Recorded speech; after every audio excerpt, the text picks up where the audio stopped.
এই ছোট্ট বানরটার নাম মিনি।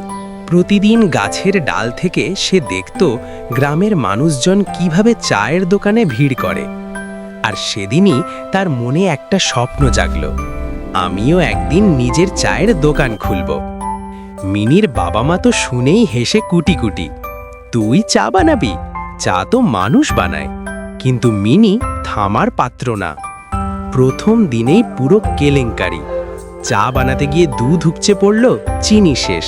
গ্রামের লোকজন হাসতে হাসতে গড়িয়ে পড়ল। কিন্তু হাল ছাড়ার ছেলে না মিনি।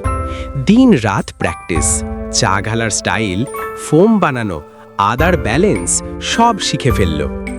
একজন কড়া কাস্টমার চা খেয়ে প্রথমে ভুরু কুচকালো, সবাই চুপ। তারপর হঠাৎ, এটা তো অসাধারণ। গ্রামের এক ছেলে ভিডিও করে আপলোড করলো সোশ্যাল মিডিয়ায়, আর রাতারাতি ভাইরাল। পরদিন দেখা গেল পুরো গ্রাম লাইন দিয়ে দাঁড়িয়ে।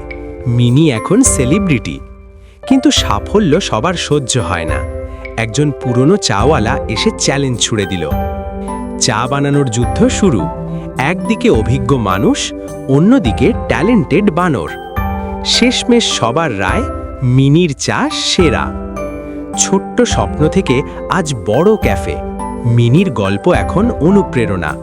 স্বপ্ন যদি সত্যি মনে করো, তাহলে তুমি বানর হলেও সফল হতে পারো।